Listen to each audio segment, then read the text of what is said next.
say without a shadow of a doubt that the Soviet Union was very interested in UFOs.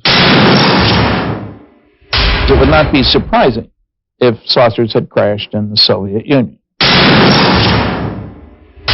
This is so far the best footage of an alleged crash UFO or a dead alien that I've seen so far.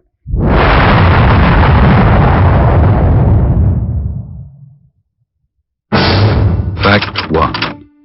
For over 5 decades, Western governments have been collecting information on UFOs in strict secrecy. Fact 2. So did their counterparts behind the Iron Curtain. Fact 3.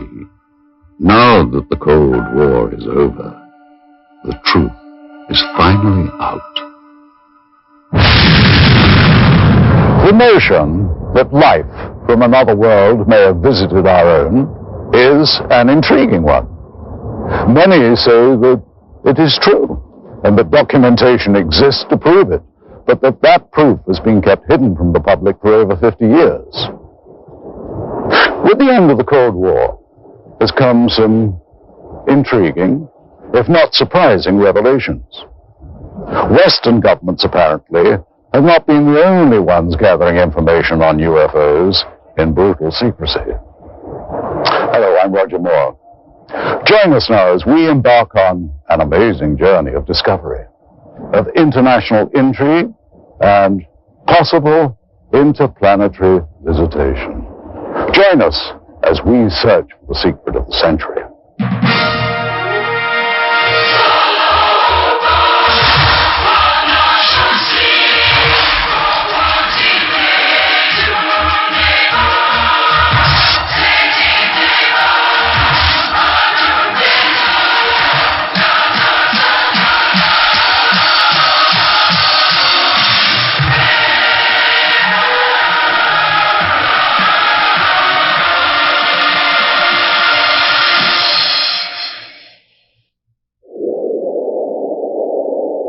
The vastness of Russia is overwhelming, even to those accustomed to the wide open spaces of America. Huge tracts of eastern Russia are still uninhabited, and it was in just such a region, remote and far from civilization, that something profound happened nearly a century ago. In the desolate Tunguska region of central Siberia in 1908, something fell from the sky and exploded on the side of a hill. This event triggered an enduring mystery that scientists are still unable to adequately explain. There have been other well-known cases of UFO phenomena, but it was the Roswell incident that changed the way that government officials thought about UFOs. Researcher Paul Stonehill has done extensive work chronicling UFO sightings in the former Soviet Union. I would say that the most serious research was given the impetus by Stalin in the 1940s when he found out about Roswell. It was then that the KGB and the military separately had initiated studies of UFOs. The KGB, as far as we know, had never ceased studying them. This Soviet Air Force footage was obtained by a group of Russian ufologists. It was declassified by the USSR's Ministry of Defense just before Boris Yeltsin took power. What we're looking at is a view from the cockpit camera of a MiG-23 Flogger, scrambled to intercept 2 unknown targets. What we see now is an apparent merging of the 2 targets. Here is the same shot slowed down. These are obviously not typical flight characteristics of NATO or any other conventional aircraft. The MiG lost visual contact with this object or objects, and there has never been any official identification. By attending international conferences and exchanging information over the internet, researchers on both sides of the former Iron Curtain have been able to increase the global understanding of anomalous phenomena. Richard Haynes has been to Russia many times and has worked with many of that country's researchers. Soon after the perestroika, the fall of communism, approximately 1990, I said to myself, I think this is the right time to initiate opening doors with the East, with people on the Eastern Bloc who are sitting on their own piles of data, but we don't know about it. Likewise, we're sitting on piles of data that they don't know about. And so I started corresponding with friends, and we formed this joint USA-CIS Aerial Phenomena Federation. And we're now serving a very positive role, which is information exchange. The next clip was shot from a MiG-25 Foxbat, and what we're about to see is actually an American F-16 Falcon about 200 meters away. What happens next is that a new object appears from behind the clouds. It was not identified. The new object suddenly descends and disappears into the clouds. Once again, here is the American plane at the same altitude as the MiG. And now here is the object as it appears behind the F-16. And here it emerges from behind the F-16, then goes down and enters the cloud bank. As with all accounts or potential evidence of UFO encounters, researchers attempt to authenticate and verify related facts as much as possible. In general, the more spectacular the report, the more important the verification. I was intelligence officer for the Soviet military for over 30 years. My son is a pilot in the Russian Air Force now. I can say for certain that there were numerous occasions where Air Force and Navy fighter planes intercepted what we thought were NATO aircraft, only to find that they were not airplanes as we know them, and not belonging to any nation on Earth. It's no secret we would send planes into their airspace. They would fly into our airspace. It's like a game, like a test, constantly trying to test the response of the other side. Only sometimes, someone would get shot at. In this case, neither the Soviets nor the Americans seem to have any clue as to what this third object is. I'm telling you, even when you blow it up, it's impossible to identify. It appears to be about 4 or 5 meters across, moves with characteristics unlike any conventional plane. Now, in this final piece of footage, we will once again be looking at a cockpit camera view, this time from the MiG-21. The camera plane and 3 others were scrambled to intercept an unknown craft flying at very high speed, which is visible here as a large, cylindrical-shaped object. And as the Russian planes close in, the UFO suddenly picks up speed and disappears. Here it is once again. You'll notice the cylinder seems to be traveling at about the same speed as the MiGs until about here. And then it seems to increase its speed, which, according to pilots, must have reached at least Mach 3 in about 10 seconds. A lot of this footage was declassified after the Soviet military failed to identify the object seen here. This one shows an interception attempt by MiG pilots. There were many cylindrical object interceptions that were reported and investigated. We were interested in the high-speed potential of this object.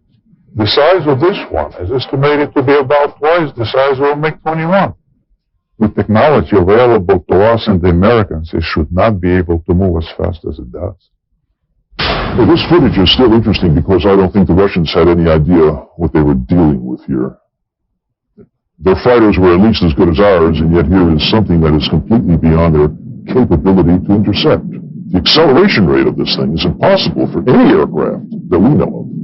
There was one tragic incident I know of occurring in the early 1970s, in which MiG-21s tried to shoot down an unknown craft flying over Western Russian airspace, which failed to respond to Soviet pilots. The pilots used standard intercept procedure to expel foreign planes out of Soviet airspace. When the craft did not respond, the pilots were ordered to lock on missiles.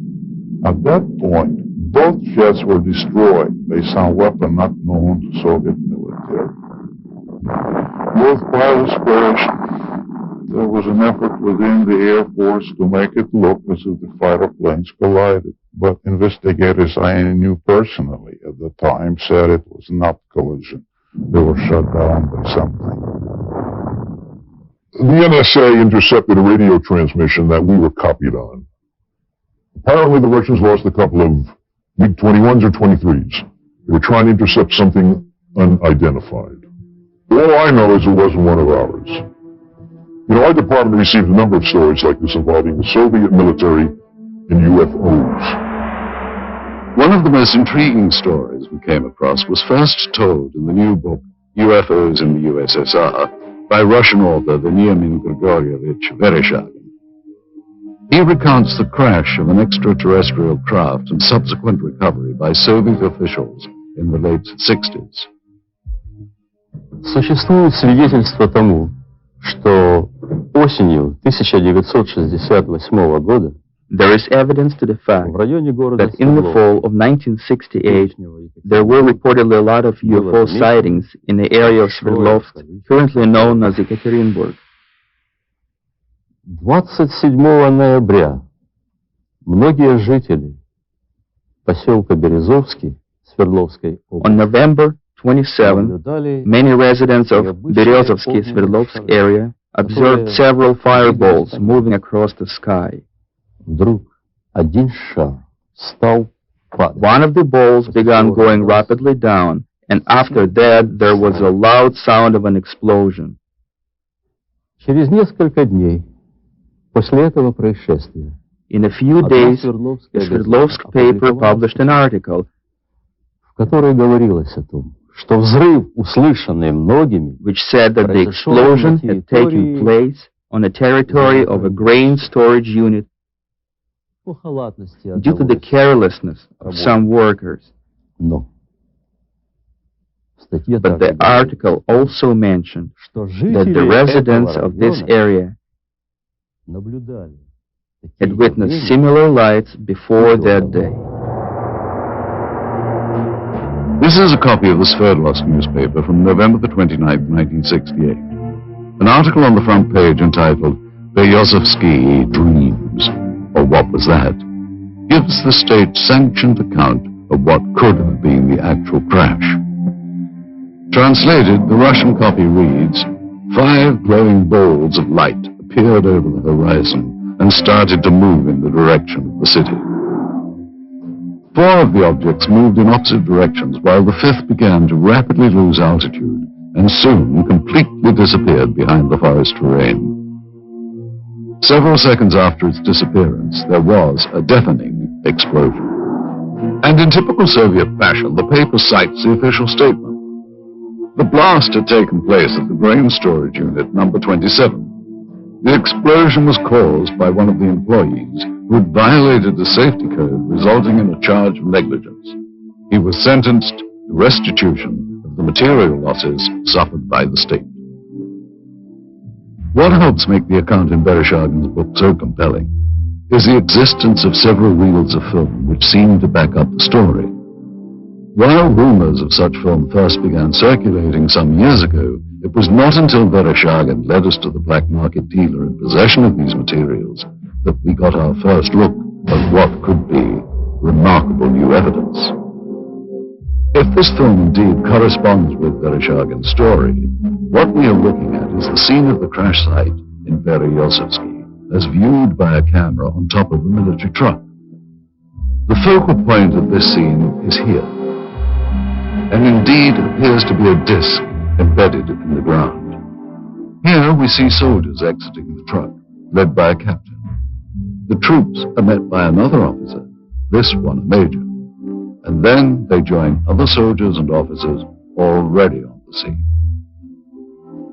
This footage is one of 4 reels of film acquired during our investigation. The 2 groups that have, without question, been exchanging information freely are the Russian and Western ufologists. It's with a sense of full cooperation that much of the formerly sensitive information has surfaced.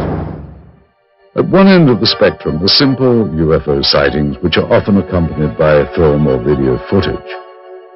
At the other end are accounts of actual contact with alien beings for which most bona fide researchers retain a healthy dose of skepticism. Interestingly, many psychiatrists and psychologists have placed considerably more credence in stories of alien abduction than ufologists. Though no such encounters have been officially reported in the former Soviet Union, and in spite of efforts by the government to deny their existence, documented cases do exist. Typically, the abductee reports seeing a blinding white light, usually hovering high above. These abductees have reported under hypnosis that they feel compelled to approach the light, as if they are somehow being drawn towards it. Some have reported seeing doors to the crafts actually opening for them. As with their reaction to the light, they feel compelled to walk through. Most abductees have not been able to describe the interiors of these crafts, other than recalling swirling mist and bright lights. Most reported alien abductions include harrowing accounts of medical experiments.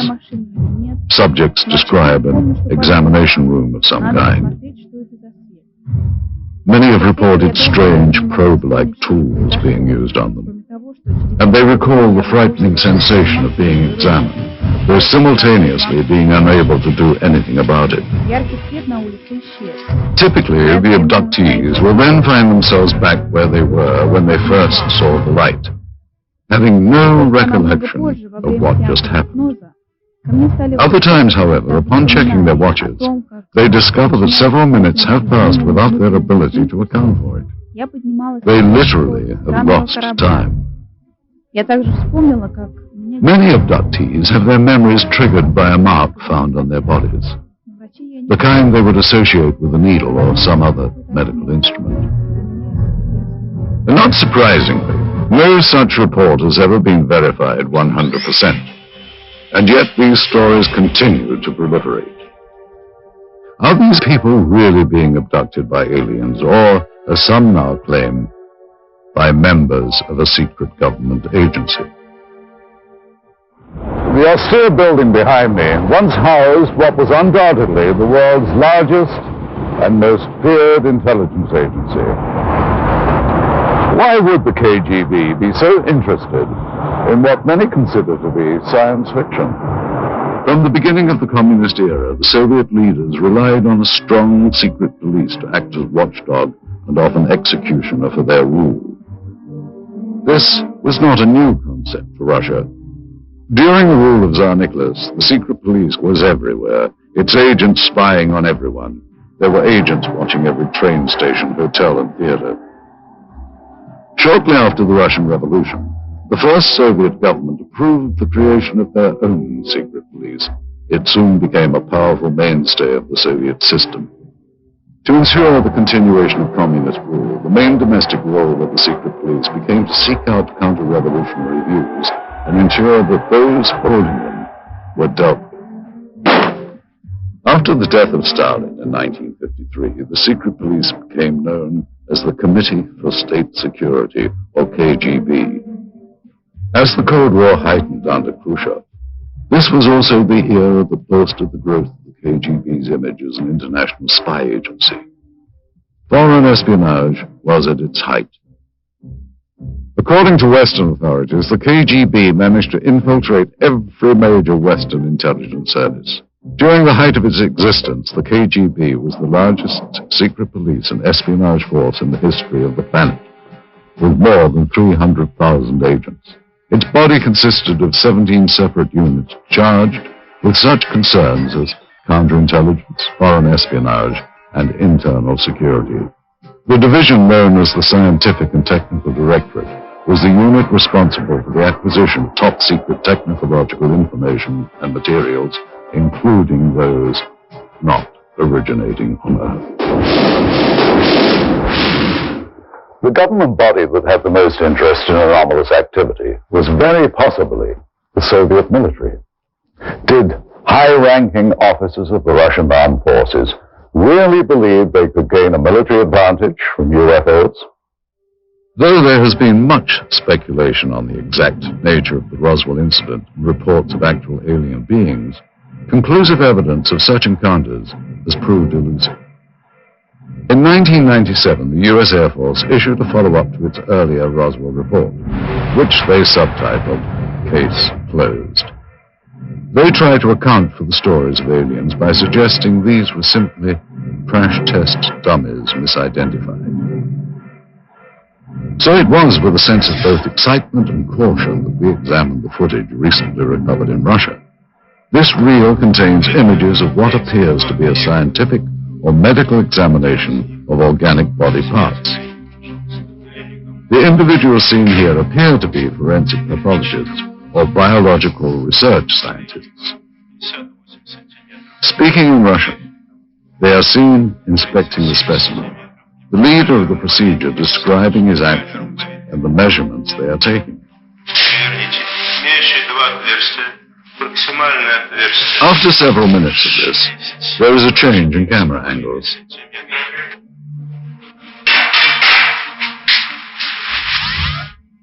Now we see the specimen being more extensively examined.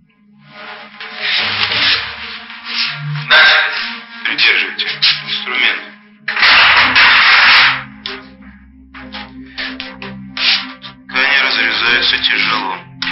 Пробуем кусачки. Придерживайте. Ребра пытаюсь перекусить. Так, нож. Tools are used to cut open what the leader constantly refers to as tissue. Что-то белое попадает под жирогидные ткани. Давайте попробуем другим.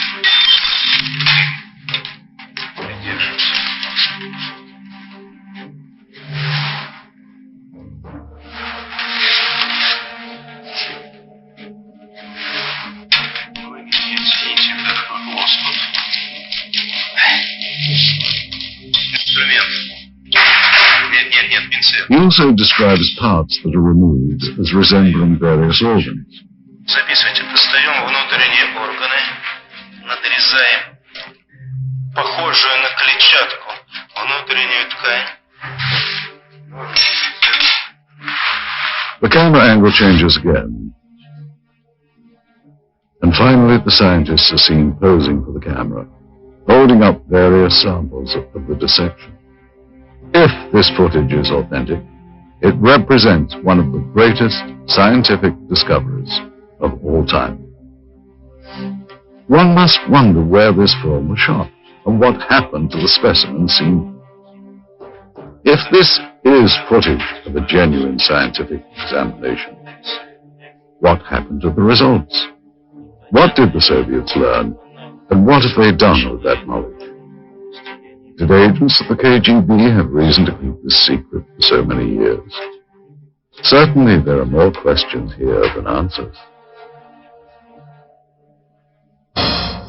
Russia has had countless UFO sightings. Some have been explained, some have yet to be explained. The best known events are the Downogorsk and Tunguska incidents.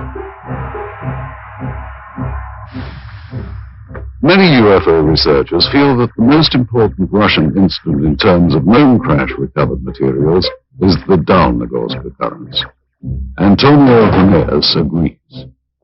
It's the best documented crash because we do have the fragments. They have been analyzed.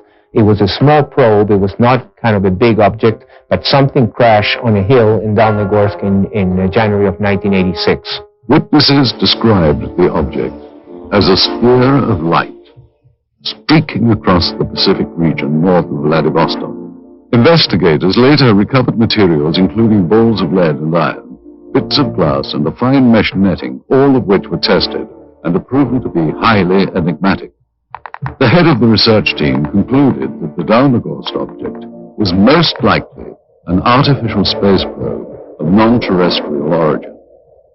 Russia's best-known event, the Tunguska sighting, is sometimes referred to as the Russian Roswell. In the early hours of June 30th, 1908, peasants of the Tunguska River area in central Siberia watched in disbelief as a glowing round object with a fiery tail streaked across the morning sky. The object crashed in a remote region of pine forest, exploding in a brilliant ball of flame. Residual firestorms lasted for weeks and destroyed an additional 10,000 kilometers surrounding the crash point. Although the event preceded the atomic bombings of Hiroshima and Nagasaki by nearly 40 years, the aftermath the Tunguska was frighteningly similar to that of the bombings in World War II. The result was the destruction of an area larger than that of Los Angeles or Moscow. Oddly, upon investigation some 20 years later, no impact crater of any kind could be found. Researchers have formed various opinions of what actually happened. The most common beliefs are that it was a meteorite fall, a ball of lightning, or an earthquake. Many have cited that none of these answers are possible, and that the phenomenon was more likely the crash of an extraterrestrial craft. It has been speculated that the governments of many countries throughout the world have been gathering information regarding UFOs. Nuclear physicist Stanton Friedman agrees. There's no question that military and intelligence groups overseas are collecting data, whether it's in Brazil or Australia or in England. So the KGB has collected information. I've talked to people who've gone to the Soviet Union who have obtained some of that information. I have met a Soviet cosmonaut and other researchers over there.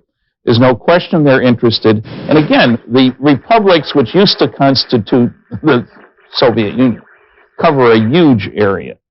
They too were monitoring the skies because they were afraid the United States was going to bomb them. So when you monitor the skies, you pick up UFOs, no question about it. During the communist reign, there was no official admission of Soviet interest in extraterrestrial activity. It has been only recently that this fact has been confirmed. The former secretary of the Commission on Anomalous Phenomena, Alexandra Petyukov, confirmed that an official state-controlled body did exist.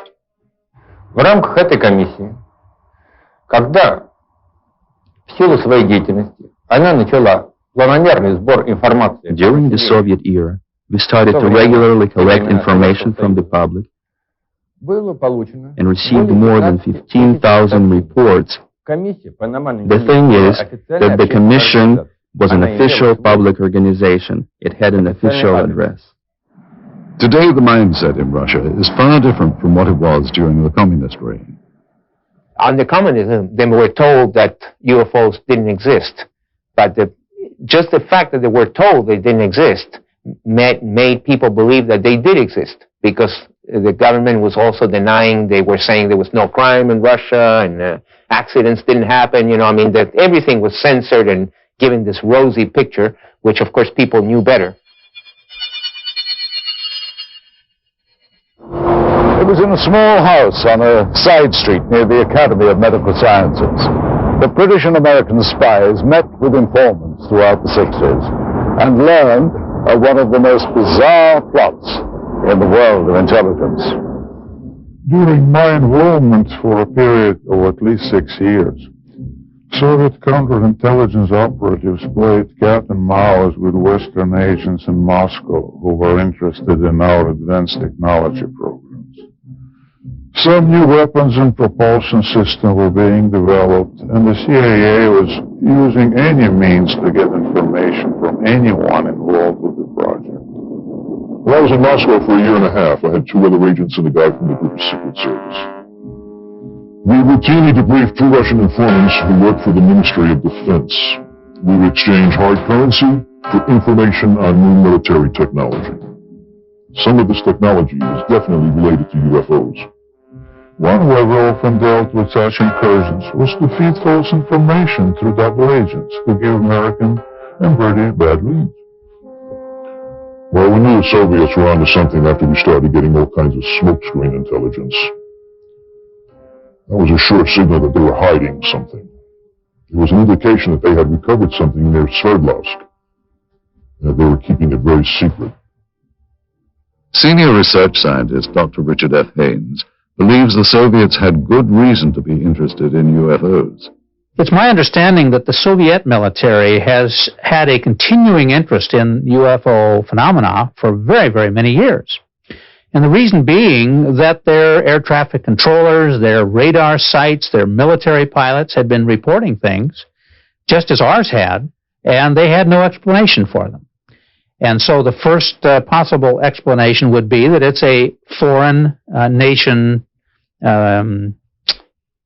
test or espionage or something like that of a military nature. And if you're in the military yourself, then you take that very seriously and you explore it. This film footage certainly seems to depict interest by Russian military personnel in the object that is seen sticking out of the ground. Soldiers, officers, and civilian-clothed agents are deployed around the site, and they appear to be both guarding and examining the object.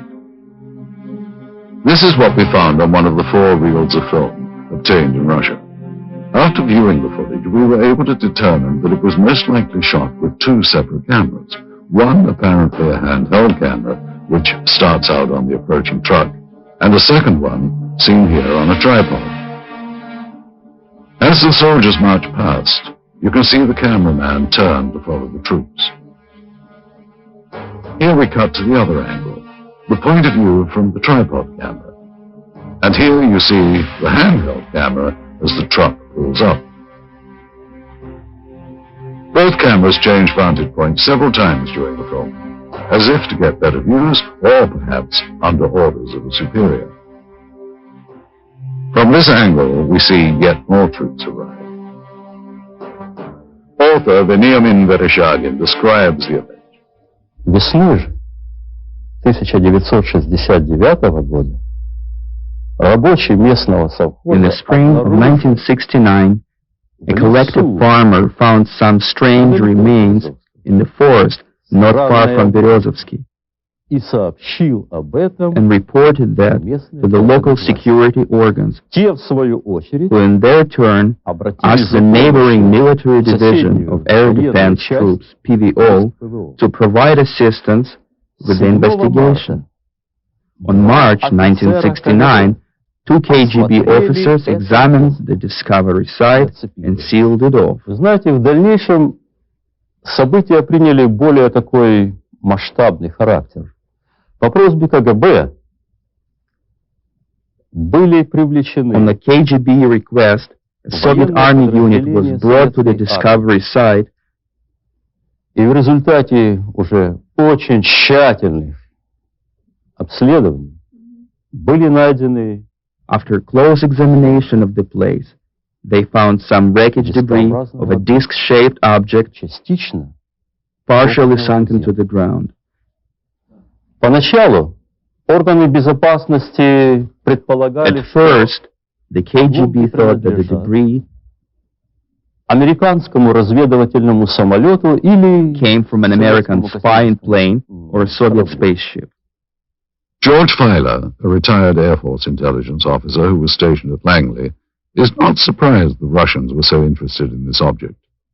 We found that the Soviets would pay to get information on UFOs as opposed to, we'll say, an F-111 aircraft, that they were, in a way, more interested in UFOs than some of our latest aircraft.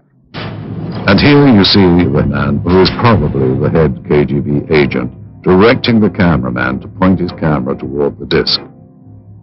A total of almost 1,200 feet of negative were recovered just on this crash site. It is possible that more film was shot, but this is all that we were able to obtain. None of this film depicts the removal of the disc itself, and at no point do we see inside the object. From this angle, we do see the handheld camera shooting behind or inside the disc. However, that footage, if it was, in fact, ever shot, was not included in the cans of film we acquired. We can only speculate that it may still be at large. We must also speculate on how the object ended up here. Based on information from Vereshchagin's book and what we can see in this footage, we have created this computer-animated version of how researchers believe the crash may have occurred. The questions then become, where did this object come from and how did it come to crash here? And more importantly, what has happened to it since? With the change to a market economy here, many items never before available to Russians are finding their way to store shelves. Some point to this as evidence of a new prosperity. Others claim that this only fosters greed, not seen during the Soviet era. They say that everything is for sale in the new Russia, including state secrets and the spies who kept them.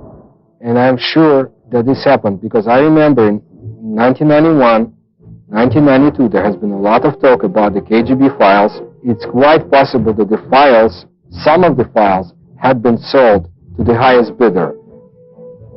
What is now modern-day Russia was once the core republic of the Soviet Union. Prior to its breakup in 1992, the USSR was the world's largest country, stretching from Eastern Europe into Asia. In addition, the USSR had direct control over the Eastern European countries of Romania, Bulgaria, Hungary, Czechoslovakia, Poland, and East Germany. The boundary of these countries was for years referred to as the Iron Curtain. For decades, its military power influenced events throughout the globe. The single most important event in Russian history was the Revolution of 1917. The Bolsheviks changed the country from a monarchy to the world's first communist state. In the late 1920s, Joseph Stalin transformed the country even more by regimenting every aspect of daily life, and still managed to brutally stomp out his opposition. While the USSR was allied with the West during World War II, the years after the war ushered in an era of mistrust that came to be known as the Cold War. This new relationship chilled ever further in August of 1949, when the Soviets exploded their first atomic weapon. The Western powers, including the United States, viewed the USSR as the world's greatest threat. In its ongoing competition with the West, Russia's greatest victory occurred in 1957 under the leadership of Nikita Khrushchev. It was the beginning of the space age.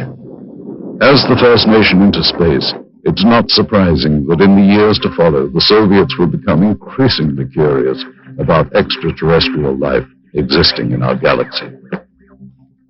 Despite their early victory in the space race, back at home, the standard of living and the country's lagging economy weighed heavy on the minds of the Soviet citizens. Under Soviet President Mikhail Gorbachev in the 1980s, the terms glasnost and perestroika came to represent a period of humanist reform. The first truly democratic elections in Russia's history occurred in 1991. After 70 years of Soviet rule, the USSR was dissolved. A new market economy has emerged along with more freedom for the people. While there are some who yearn for a return to communism, most citizens feel that the new Russian democracy has been a vast improvement to their daily lives. But with these positive changes come problems. In a recent news survey in Russia, citizens were asked the question, who controls Russia today? An astounding 23% responded the mafia. Renowned Russian writer and Nobel laureate Alexander Solzhenitsyn wrote, Russia's economic chaos is the result of merely criminal reforms that have created a new class of mafia capitalists. The word mafia refers to the new system of organized crime in Russia, involving countless government officials, businessmen, and organizations controlled by criminal groups. Resistance to extortion attempts has resulted in violence. Kidnappings, assassinations, attacks on family members, or harsh persecution by corrupt government officials have been documented. Dozens of bankers were kidnapped and assassinated by the mafia in the first few years of Russia's independence, when organized crime was taking control over the country's financial system. Having eliminated its rivals in such a brutal manner, the Russian mafia is now in a position of great power. What the future holds for the Russian Republic is uncertain. What is certain is that in the next Russian elections in the year 2000, the interests of big business and those with money will be well represented, and undoubtedly so will organized crime. Mafiocracy, as it has been called, might become the totalitarianism of the new millennium. With the collapse of the Soviet Union, many changes have come to Moscow and the rest of Russia. Gone is communism and the strict controls that once governed daily life here. Please understand, Russia has always been a secret society. Just recently, we found out that the secret police had kept records on UFO phenomena, and some of them have been released only recently. Some, not all, coming to light now. Case in point, the intriguing film footage we had acquired. Proof, some say, of alien visitation. Being that this material is of such sensational nature, we had many questions regarding its history.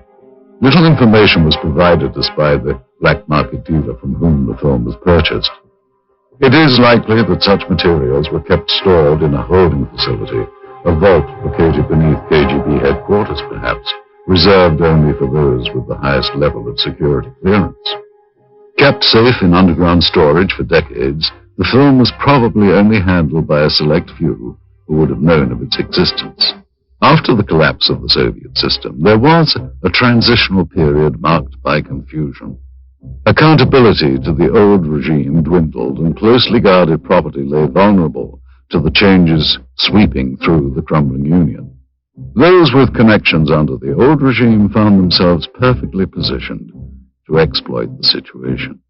There was a lot of chaos when the Soviet Union, disintegrated. In my opinion, at that time, it was very easy for an, agent with brains to get his hands on such files and sell them here. So it would be conceivable that documentation might be obtainable through similar sources to provide authentication of the film. Though most leads proved to be ultimately unproductive, we found that with perseverance, money, and a bit of luck, it is possible to acquire classified Soviet documents.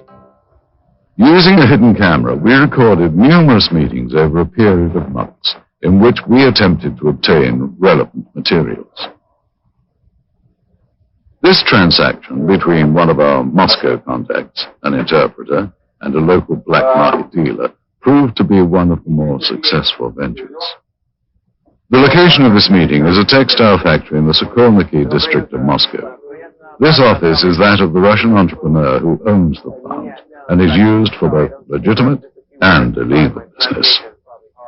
After introductions and some initial small talk, the American buyer asks the interpreter if the documents are on the premises. Are the documents here? Can we ask them if you have? Документы у вас того? Юра, ты мне задал сложную задачу. Достать такого рода документы было очень просто. Я понимаю, именно поэтому мы обратились к вам, потому что Федор очень рекомендовал вас там учиться. Конечно, я знаю нужных людей, знаю, как достать такие документы, но это было совсем небезопасно. Вот из-за этого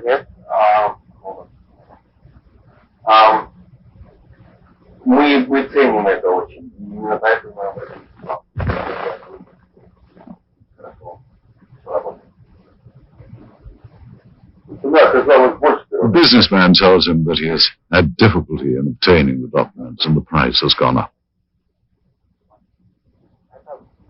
He is told that it is impossible to come up with any additional money. Да, мы договорились. Ты должен понять, что достать такого рода документацию совсем небезопасно. Не, я там понимаю, we only have 10,000. Да, у нас только 10 тысяч. Понимаете, в этой сумме? Ну, не знаю, 10 тысяч. Но мы договаривались с вами. Первоначально да, мы договаривались, но... I mean, I can't go out and... Это очень сложно. Нет, я это понимаю. Я понимаю, я отлично понимаю, но вы понимаете, здесь вот в данный момент находится только 10 тысяч. Мы не можем сейчас найти где-то еще вдруг никто ничего 5 тысяч. After consultation with his associate, the seller finally agrees to honor the original price. Давай, ладно. The files are then removed from a safe and given to the interpreter to inspect.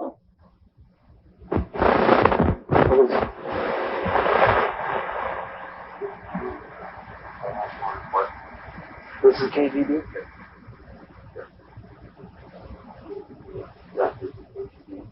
This is some report about accident in Sverdlov. Does this look... Do you think this is...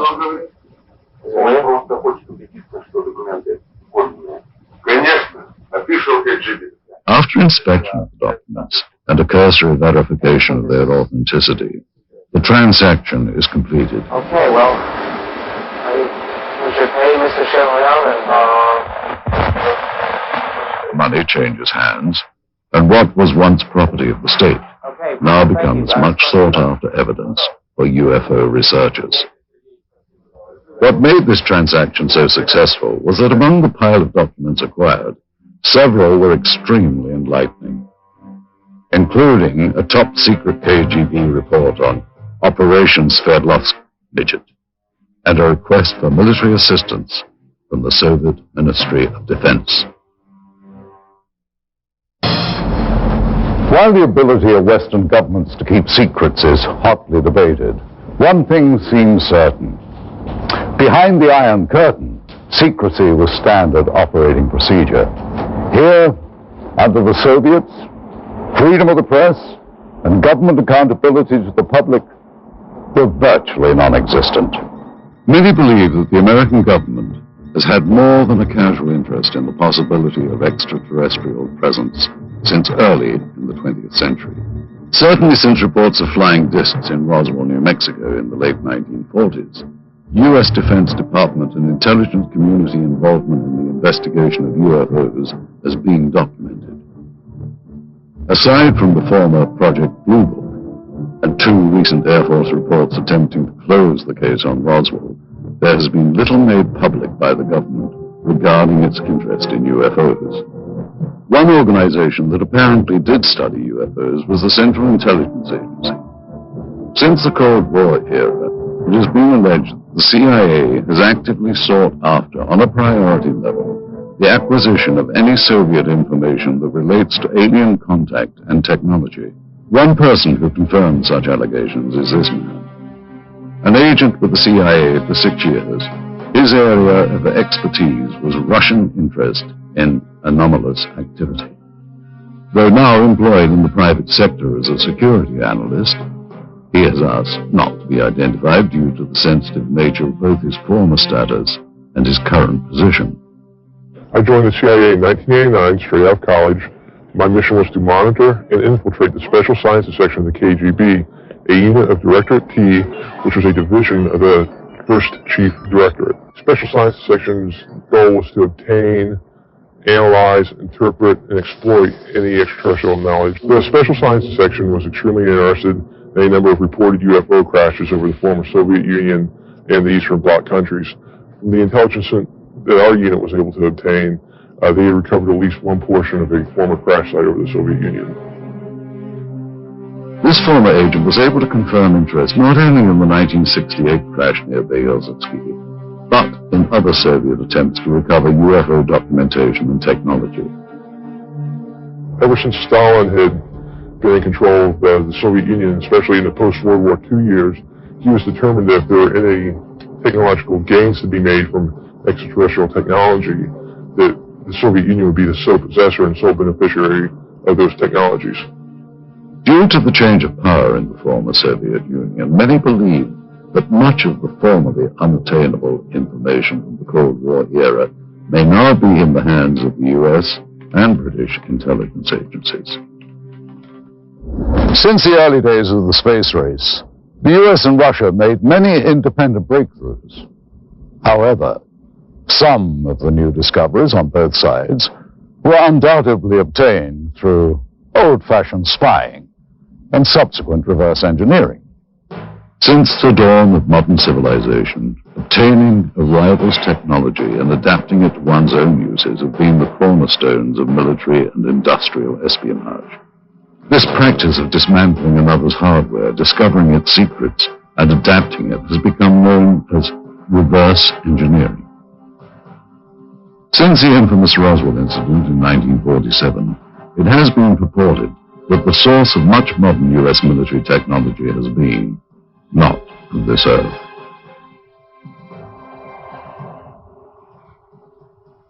A number of technologies were either partially inspired or wholly inspired from what was recovered at Roswell. It's amazing that when you look at the profiles from both the sides and from dead on, how close to stealth technology and spy plane designs that the Roswell ship resembles. We firmly believe that she is the design Rosetta Stone and the holy grail for aerospace design technology. According to witnesses and UFO researchers, debris supposedly collected from the site indicated a technology superior to any existing on Earth during the post-war years. The possibility exists back in the 40s that because all this new technology came out of Germany, we had scientists from Germany that either we were testing new advanced concepts to us at the time, these rocket engines, which were brand new to us, or this was some kind of smokescreen, if you will, to hide or to put the Russians off guard, make them think we were further along than we really were. And there's been a history of misinformation on both sides trying to keep each other off guard, and that very likely is one of the possibilities. If it wasn't Roswell, we're probably doing it some other place. Such advances as the Hubble telescope and the Super Arbec missile engines are rumored to have benefited from alien reverse engineering. In addition to Roswell, there is another name heard frequently with regards to reverse engineering. A military facility located in the Nevada desert, commonly known as Area 51. One theory is that Area 51 is the hub of alien reverse engineering. But is the United States the only military power to have engaged in this secretive development of military technology? Or did Soviet military and intelligence organization reverse engineer technology from alien spacecraft that may have been recovered in Russia? Do the Russians have their own version of Area 51, located somewhere in the uninhabited parts of their vast country?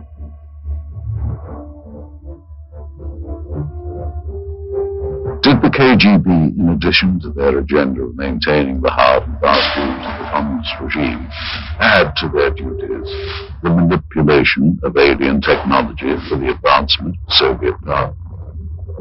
Thus far, of all documented UFO sightings that have taken place within the former Soviet Union, not one was publicly acknowledged by the KGB. While reverse engineering remains a common practice throughout the world, not only in the military, but industry as well, the question as to whether or not it has ever been used to obtain alien technology remains unanswered. If the Russians had in fact recovered an extraterrestrial vehicle, as they seem to be doing in this footage, they no doubt would have wanted to benefit from its technology. We invited ufologist Stanton Friedman to view the recovered footage and to give us his input. It would not be surprising if saucers had crashed in the Soviet Union. And if somebody had monitored this on radar from whenever, satellites, we had satellites, they had satellites at that time, or just a report from a local person. And the kicker is, the fact that you get troops out there and a cameraman doesn't necessarily mean it's a flying saucer. We need to be a little cautious about jumping to conclusions. Now, I think that film is worth a detailed investigation. Those things cost a lot of money, actually, to go over it. You have different specialists looking at it. Are the uniforms correct for the time frame? Is the film actually made in the Soviet Union? We asked Russian film expert Sergei Goncharov to examine the film for its authenticity. He first explained the background of the film cans. And this is the name of the factory that manufactures the motion picture film in the city of Pereslavl. This is the type of film type A2, which is the emulsion. After Sergei examined the cans, he felt that they were authentic and consistent with the area and time period from which they had allegedly come. Now that we've looked at the cans, the next thing to do was to actually find out if the film itself had any markings on it. Okay, in the very beginning of the film, we have this word, which in Russian says начало, or the beginning, or the start. Now, the next bit of information are these two items. M-A-R-T, Mart, which is the month of March, 1969, letter G for year. So the year of 1969, the month of March. Okay, then we have the two bits of information which says plyonka number 267. Plyonka in Russian means emulsion or film, could denote the reel, the roll, or batch, and this, of course, is the number. The next thing we see is this bit of information. Совершенно секретно, top secret archive of the KGB logo and the word archive of the KGB. Finally, Sergei Goncharov compared the markings on the film itself to what was printed on the cans. As you notice right here on the edge of the negative, we have the word безопасная пленка, meaning safety film, and type A2 or type A2, which is exactly the information that you have on a can. Next, we showed the film to Russian researcher Paul Stonehill.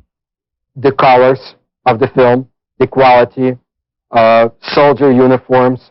Somebody would have to go into special, to make a special effort to make a film that feels like something that was made in 1960s. I've seen a lot of films made in the 1960s, and this film here is almost of the same quality. It's not a 1980s or 1990s film. The KGB officer that had been looking and touching things looks quite genuine. To me, my gut feeling is this is not something that they had made intentionally to fool people. UFO researcher Antonio Huneas offered us his views on the film. I would say that visually it's very impressive. The first thing that struck me was the good quality. Very, very, very clear footage. You see, of course, it wouldn't be possible to duplicate, as a hoax. You would have to hire some actors and so on. But it was quite well done. Of course, it could even be some kind of disinformation too. That the KGB was quite notorious about doing disinformation. For what purpose, I don't know. But they might have done some kind of training film or something to. Of course, if it was disinformation aimed against the Americans or something, we never heard of it. So that's also dubious. Finally, while Mr. Huneas felt that the film required more investigation, he was impressed and intrigued by it. Well, I would say that if this is real, and I do not have the elements to make that judgment, this is so far the best footage of an alleged crash UFO or a dead alien that I've seen so far. To appreciate the difference in attitude here with respect to such unconventional science as the study of UFOs, it is important to understand some of the cultural contrasts between Russia and the West. For hundreds of years, Russian culture has been steeped in religion, mysticism, and superstition. In the times of the Tsars, it was not uncommon for there to be an official court mystic, the most famous of these being the priestly soothsayer Grigory Rasputin during the reign of Tsar Nicholas. Even though religious expression was suppressed, it is now making a resurgence, and the many places of worship in Russia are once again housing congregations and becoming a big part of daily life. Russians seem to have an open-minded attitude towards the paranormal and such unconventional sciences as the study of UFOs. During the Soviet era, some of those voicing their beliefs in extraterrestrials were subjected to criticism and censure by Soviet officials. Russian author Yuri Alexandrovich Fomin claims that he has had such experiences. I was summoned to the regional party committee and asked to deliver a lecture on UFOs for the employees of various scientific research institutions. I agreed. After that lecture, the head of the regional party committee suggested that everyone present should take a stand and subject my lecture to criticism. But that didn't happen. All the people who listened to my lecture would say, "This is sort of interesting. This needs to be studied and examined." And then the head of the party committee said, "You're here to express your agreement with the official reaction to this kind of lectures. And you instead are trying to make sense out of the facts." While the communists said they weren't interested in UFOs, many around the world were. Some claim that sightings date back hundreds, if not thousands of years. Much like their American counterparts, many modern Russian citizens are very open to the possibility of the unusual. Many people become victims of tabloids, like Americans today. However, so much information had been collected, and people read about it in underground magazines, have heard about it, that they believe in the extraterrestrial explanation of UFOs, not so much time travel, but as the extraterrestrial. And people in Russia also are more cynical than the Americans in their approach to information, simply because everything was a lie. Both Americans and Russians believe they have been lied to by their government about many things, including extraterrestrial research. When Russian researchers headed by former Soviet naval officer Vladimir Shasha petitioned the Soviet government for official records regarding UFOs, they too were met with a lack of cooperation. Мы послали запрос. We sent an inquiry to the archives of the Ministry of Defense and to the archives of the KGB. We got a response that neither KGB archives nor the archives of the Ministry of Defense have any data regarding this incident. If there is mistrust of the government by Russian and American citizens, it's not without good reason. For Russians, it was more than 70 years of communist rule. For Americans, there has been a steady erosion of trust over the last 30 or 40 years. For Americans, the knowledge that their government was not being honest began in the 1960s, when the war in Southeast Asia escalated with secret bombing campaigns in Cambodia. In the 1980s, arms were sold to support the Contra anti-communists in Nicaragua, in violation of U.S. law and without public knowledge. God bless America. It's no wonder that many American and Russian citizens doubt the honesty of government officials. How paranoid is the belief that their government could withhold knowledge of extraterrestrials? Despite officially denying interest in the possibility of extraterrestrial visitation, the governments of both the U.S. and the Soviet Union have, without question, been interested in what lies beyond our own planet. Man has always been intrigued by the notion of life elsewhere in the galaxy, and both the American and Russian space programs represent a considerable investment to explore the unknowns of our universe. At the close of the Second World War, the United States, now the preeminent world power, turned its eyes from defeating Hitler's Germany to a new rival, the Soviet Union. With Russia's detonation of its own atomic bomb, the United States realized they now had an enemy who wielded the same degree of power. During the Truman administration, loyalty oaths taken by government employees became a common practice, which would eventually lead to the ugly communist witch hunts of the House Un-American Activities Committee. Winston Churchill's pronouncement that Eastern Europe was now behind an iron curtain gave birth to a new term for this confrontation between East and West, the Cold War. With fear dominating the United States, paranoia over potential communist influence took the form of weird invaders from other planets. The possibility of a Soviet invasion was too frightening to contemplate. Helmeted men from Mars launching an all-out attack on Earth, however, was another matter. Therefore, Americans retreated to dozens of science fiction films that were thinly veiled warnings against the Red Menace. With Chuck Yeager's historic Flight that broke the sound barrier, the next frontier to conquer would be the stars. This set off a global competition between the world superpowers as to who would get to the heavens first. It became known as the space race.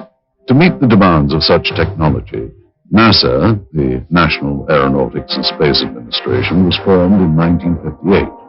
The space race would nearly end in defeat for the United States, however, with the launch of Sputnik. The U.S. feared if the Soviets could launch a probe in space, would missiles launched from that probe be far behind? When cosmonaut Yuri Gagarin made his historic orbit around the Earth in 1961, He became the first man in space. The United States realized their only hope of beating the Soviets was to have the first man on the moon. And in this dream, they would find a passionate champion. It was President John F. Kennedy's promise to have a man on the moon by decade's end that shot the space race into another dimension. It would not be until Neil Armstrong's historic first lunar step on July the 29th of 1969, however, that Kennedy's dream would be fulfilled. In years to come, the cumbersome NASA rockets would give way to the more streamlined and modern space shuttle. Even before the fall of communism, a new unity would develop between Russia and the United States. The petty rivalries of the past gave way to a new cooperation, which would culminate in the joint Russian and American crew of the space station Mir. Modern astronauts like Dr. Michael Foale would make history working with their Russian counterparts in space. At long last, the demons of the Cold War had been silenced. The first human beings in space were Soviet. Were the Russians also among the first to encounter beings not from this earth? This footage, which seems to depict Russian pathologists dissecting what appears to be a non-human life form, requires further analysis. We once again asked Stanton Friedman for his comments. I don't know what to make out of it. I'd certainly say it's worth further investigation. By my standards, it's in my gray basket. Not black, not white, maybe. Worth following up on. We then asked film expert Sergei Goncharov if he thought that the film's characteristics on this reel were consistent with the time period from which it was supposedly shot. It certainly is consistent with the information on the can. It is negative. It's got the negative perforations. It's exactly what the information on the can indicated.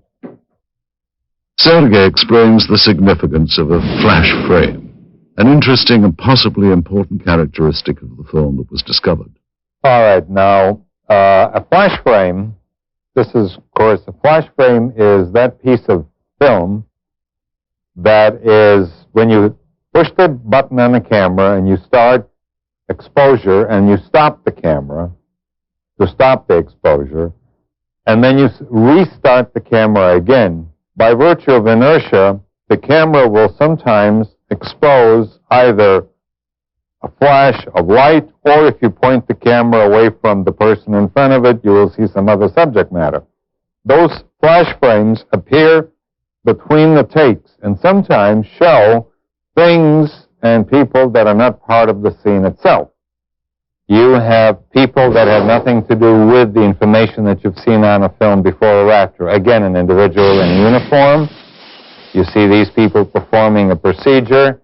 You have somebody in civilian clothes, people that you have not seen before, as this is in a flash frame segment, which was not meant to be as the procedure that was being photographed.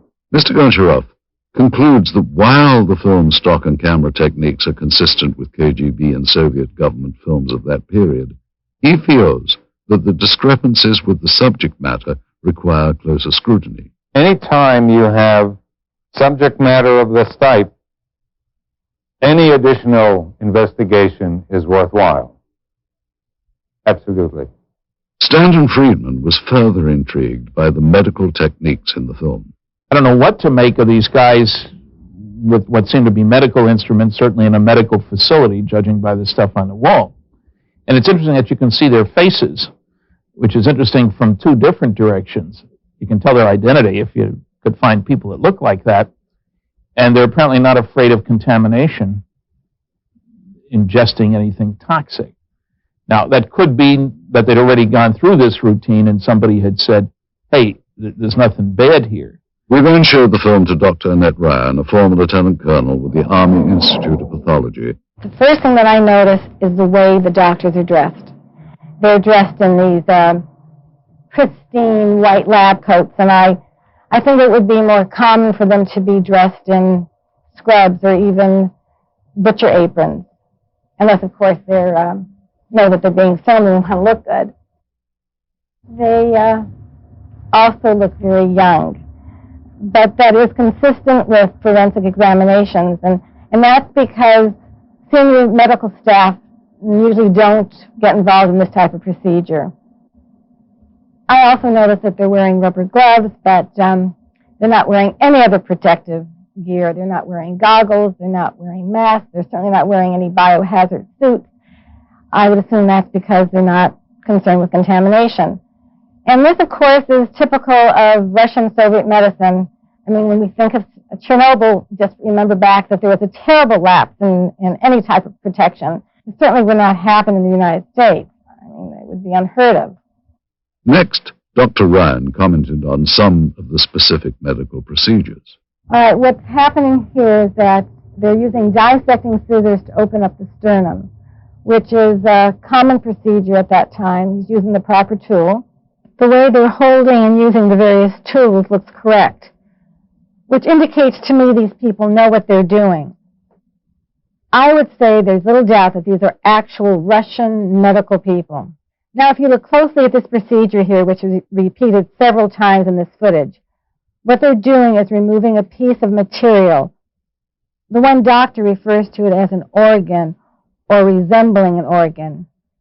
Then the diener sniffs off a small sample which is placed in a specimen jar for later analysis.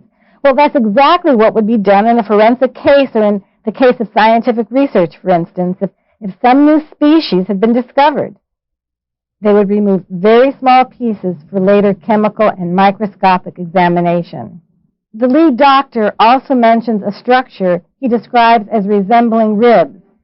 And here you can see what indeed resembles a rib cage, as if this was the torso of some anthropoid or human-like organism. Finally, though Dr. Ryan was unable to identify the subject matter, she believes that the techniques were consistent with those practiced in the Soviet Union during the late 1960s. We have little information about the specimen seen here, other than the pathologist's description and the KGB code name, Sverdlovsk midget. We wondered, though, how such a being might appear had it been recovered intact. Using only the images recorded on this film and the scant data available, technicians have constructed this 3D computer-generated model. Thus, with a bit of imagination and some forensic speculation, we have recreated what may have been the Soviets' possession of an actual being from another world.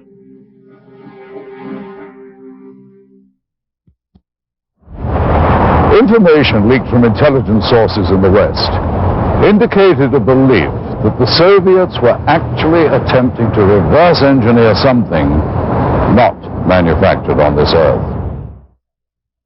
Whether we'll ever know the full truth about the supposed UFO crash in Beryozovsky, one thing seems certain. If agents of the KGB or any other branch of the Soviet government did recover parts of a craft made by alien beings, they would have been extremely interested in examining all the materials very closely. No doubt Soviet scientists would have wanted to determine if the parts of the craft were truly of extraterrestrial origin. They would have inspected each piece down to the microscopic level and tested for various physical and chemical properties. And of course, they would have wanted to take advantage of any new technology they could gain from the recovered materials. We are unable to solve the puzzle of their physics. Our physics is based on quantum mechanics. Theirs is based on parallel worlds, a different kind of paradigm, a different understanding of history. It is similar to the effect of a TV set or a video camera would produce on people in the time when Pythagoras lived. Pythagoras would not understand it. That is the gap between them and us.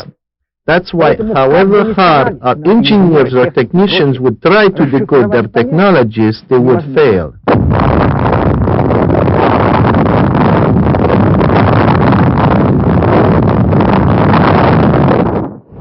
Back in the West, not only did the military consider UFOs a serious subject, but the Soviets' interest in them as well. It seems that, in the beginning anyway, both sides thought that flying saucers were an invention of the other. And that fueled a decades-long campaign of espionage and counter-espionage. Many believe that U.S. intelligence agencies such as the CIA, NSA, and the military have not been completely forthcoming with information regarding extraterrestrials. The same is apparently true of the KGB. Some claim that the KGB, as well as the U.S. government, may have been using the UFO phenomenon as a smokescreen to cover other top-secret activity from the very beginning. Former NASA scientist Dr. Richard Haynes concurs. Well, all I can say is that there are verified documents from Stalin's time that showed he had an intense interest in Roswell, what was going on in Roswell, New Mexico in about mid-40s.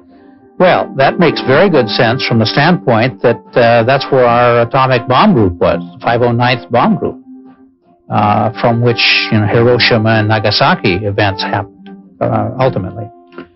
It's where the pilots trained. So it's understandable that Moscow would be very interested in this subject from that standpoint. If UFOs are a cover, they have been used very effectively by both sides. So it's to the convenience of the Russian government, Soviet government, to continue the charade. It can be considered a form of disinformation. There is an alternate theory regarding UFO disinformation. Many researchers believe that the government may be intentionally drawing attention to the less credible, self-proclaimed ufologists as a means of lowering the perceived credibility of all UFO research. Alien abductees and conspiracy theorists are most often the least believable, and at the same time, the most visible. Russian rock and roll singer Natalia Medvedeva claims to have known several people that have had contact with aliens. One guy died, another got paralyzed, the third one became a heroin addict and could not overcome it. Sergei Borisovich Proskuryakov is a Russian researcher who has studied anomalous phenomenon and pyramidal constructions. His beliefs may also seem unconventional. When I lived in Minsk, a KGB officer came to see me. He filmed all the documents I had. I couldn't escape anywhere. I believe they ended up in the KGB archive. I have information that my researchers of interest not as much for KGB or CIA as for presidential structures in the USA. Are individuals like these truly informed? Or, as some believe, convenient foils for government agencies with an agenda of suppression? Either way, their outspoken beliefs serve to discourage further investigation and make it much easier to simply write off any UFO account or evidence as nonsense. Most genuine researchers, however, believe it is imperative that all potentially genuine encounters with extraterrestrial intelligence be studied carefully. If something not from this earth had been recovered, it would have been brought to a classified military base high in the Ural Mountains, where super-secret operations are being conducted since the Second World War. This incredible footage depicts members of the Soviet armed forces and what are believed to be two KGB agents inspecting and recovering a crashed flying saucer. Russian author Veniamin Vereshchagin has an idea of the final outcome of this operation. Насколько мне известно, обломки аппарата. As far as I know, the debris and the organic parts were taken to Mytishi, где предположительно были сделаны, where the apparatus was disassembled, analyzed, and then back engineered. Неизвестно, что произошло с органическими As останками. for organic parts, Но я имею сведения о том, что они были перевезены в дальнейшем. I heard they were taken to Moscow. What happened afterwards, I don't really know. His story seems to be backed up in part by one of the people who claims to have been involved in the operation back in 1969. We found ex-KGB staffer Pavel Alexandrovich Klimchenkov living in seclusion in the Bryansk region of central Russia. He remembers the strange wreckage found in Beryozovsky. At first, everyone believed that those debris were parts of some novelty aircraft manufactured in the United States or England.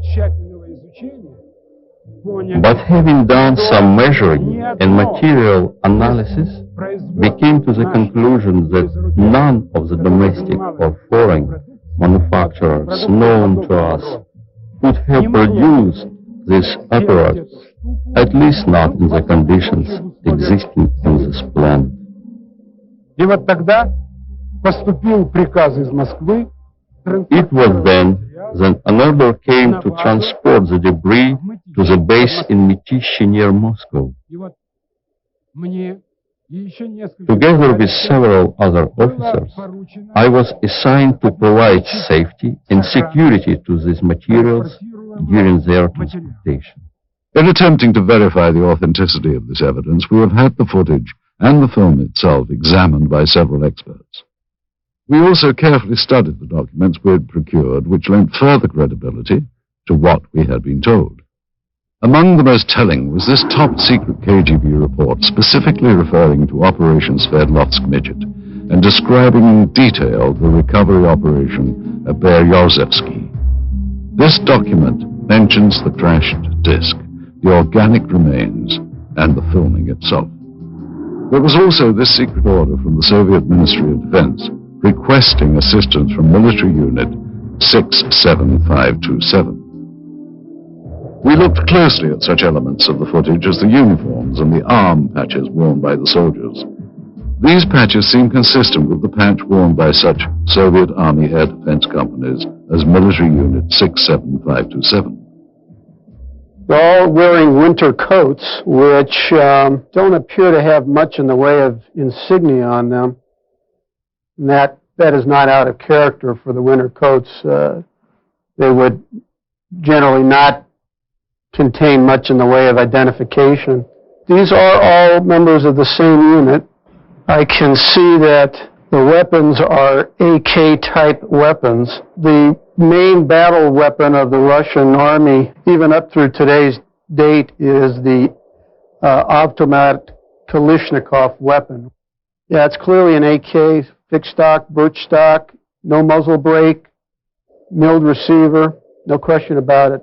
It also seems to be consistent with the muzzles of the weapons that I can see in this film. In addition, we had notes from the scientific examination of the recovered organic specimen, which seemed consistent with the soundtrack of the dissection footage.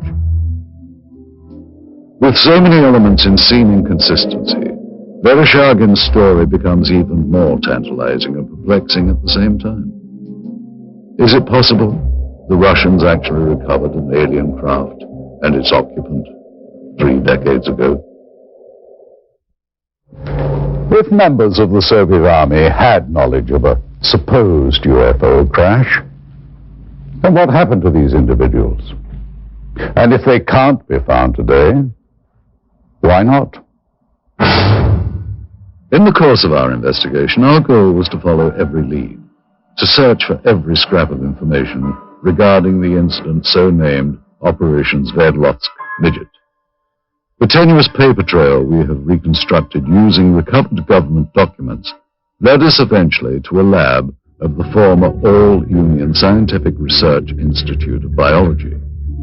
In attempting to obtain records on the individuals depicted in the dissection footage, we turned up these additional documents. 3 death certificates, all dated March the 24th, 1969, within a week after records indicate the examination was performed. Cause of death for all 3, cerebral hemorrhage. Dr. Rand told us that the odds of this occurring naturally are next to 0. The former state-run institute is now a private teaching center known as the Moscow Medical Institute. That this is the same facility as seen in the film footage becomes obvious with a comparison of such fixtures as the stonework tables and the distinctive tiling on the floors. The difference is that one-time experimental procedures have been replaced by routine anatomy lessons with plenty of hands-on experience. Secretive operations are now openly administered educational opportunities.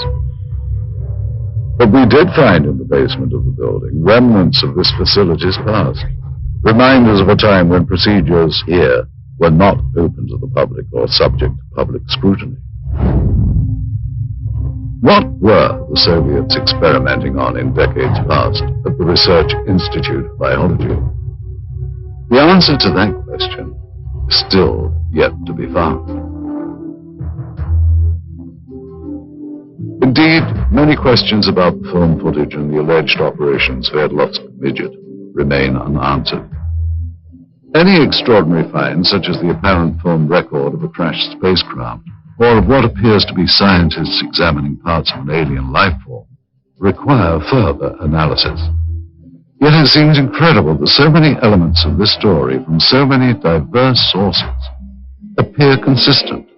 The original account as told by researchers and witnesses, the recovered documents, and, of course, the film. We have to ask, is this footage genuine? And if so, does it represent an actual case of alien visitation, or, as it has been suggested, was the footage created as part of a Cold War disinformation campaign? One other proposed possibility is that it was simply a military training exercise captured on film. Again, if it is a real UFO crash, where are the remnants? And what happened to the body of the alien being? With all that we have unearthed here, the big question seems to be, what is the significance of what are clearly some very profound discoveries? And will we ever know the full story? We hope you've enjoyed visiting Russia with us, and we hope you've gained some insights on what promises to be a continuing source of intrigue and controversy. Thank you for joining us. I'm Roger Moore in Red Square.